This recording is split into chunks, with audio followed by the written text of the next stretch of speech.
Hello friends, welcome back to my channel. और आज हम समझेंगे कि जिरह क्या होता है, कैसे की जाती है कोर्ट में जिरह, क्या क्या चीज़ों का ध्यान में रखना चाहिए।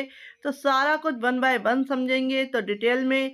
साथ में आपको बताऊंगी कि जिरह का इजी भाषा में कि कैसे आपको समझ में आए कि जिरह क्या होता है। तो जिरह को आमतौर पे क्या कहा जाता है, क्रॉस एग्जामिनेशन जो होती है उसको भी जिरह ही कहा जाता है। हिंदी में जिरह कहते हैं और इंग्लिश में क्रॉस एग्जामिनेशन कहते हैं। तो जिरह ऐसे जो वकील है वह करता है, किससे करता है, जो अपोजिट पार्टी का जो पक्षकार होता है, पार्टी होती है, जैसे कि या प्लेंटिफ हो सकता है या डिफेंडेंट हो सकता है, उससे जिरह करता है।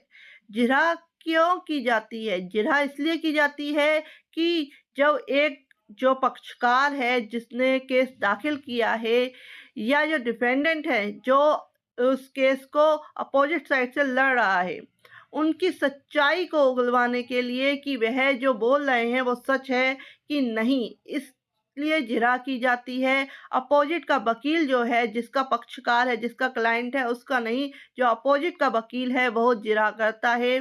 पहले नॉर्मली उसकी एग्जामिनेशन हो जाती है, जो भी पार्टी होती है, जो भी प्लेंटिफ होता है या डिफेंडेंट होता है, उसकी एक नॉर्मल जो है एग्जामिनेशन हो जाती है। उसके बाद जिरह की जाती है अपोजिट के वकील के द्वारा।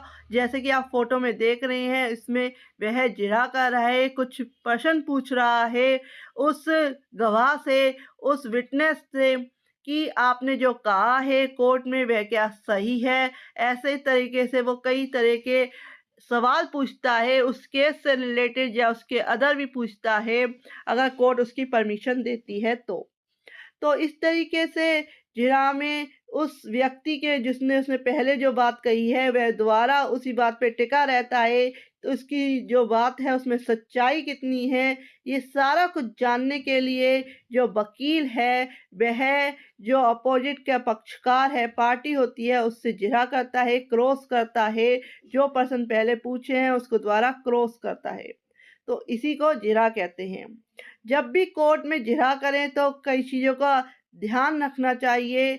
जब भी आपसे कोई अगर आप विटनेस हैं, अगर आपसे कोई वकील जिरह कर रहा है तो आपको जो केस से रिलेटेड जितनी भी स्टडी है आपको कर लेनी चाहिए, नहीं तो आप क्या है, फँस सकते हैं।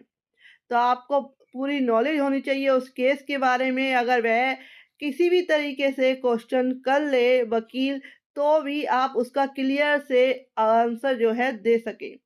तो इस तरीके से जिरह कोर्ट में उस पक्षकार से सच्चाई को